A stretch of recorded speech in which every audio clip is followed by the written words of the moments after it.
Hello, and welcome back to the Language Card Games video series.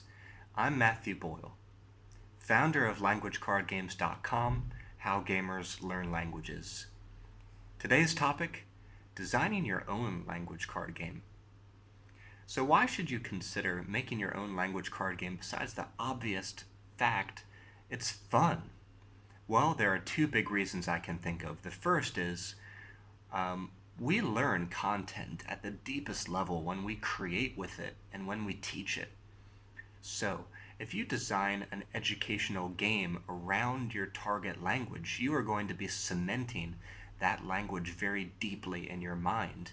And creating a game in this way, it will help you to wrestle with the challenges and problems you're having of that language. And if you can overcome those, you'll be able to share the result, the resultant solutions and card games you have with other people.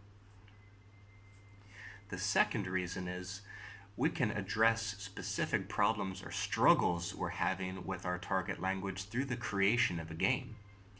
To illustrate this point, I would like to share a story I absolutely love, and it comes from the man behind Japanese the Game, who said that one of his students was struggling with grammar and couldn't find a way through. So he designed a little game with slips of paper to help that student order the sentence structure, and it worked. That was the prototype, which later became Japanese the Game. So, in this example, and I've heard of other examples like this related to grammar issues, a card game was specifically designed to address a problem. So you might want to think about, what problem are you having with your target language? How could you solve that problem with a game?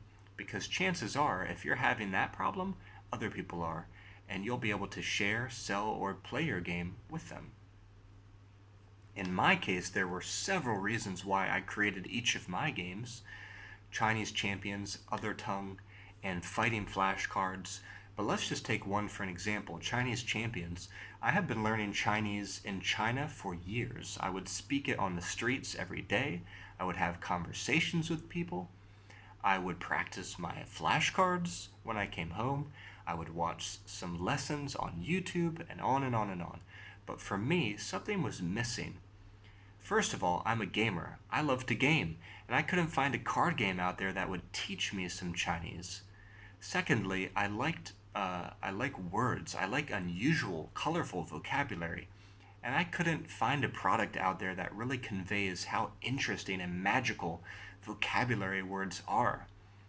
You know, most of the stuff I was finding was all the basic vocabulary, like colors, numbers, days of the week, animals.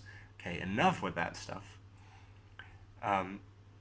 So that's when I decided to create Chinese Champions, and so I recommend this way to you. What are you waiting for? Is there a problem or a shortcoming in your language practice that could be tackled by creating a card game?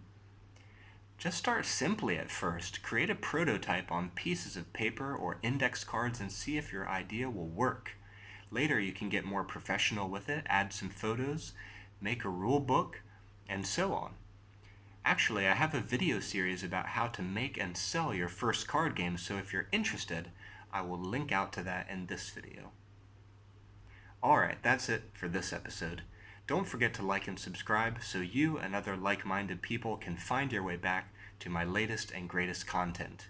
You can also head over to LanguageCardGames.com to buy a game, support what I do, and start playing your way to language learning success today.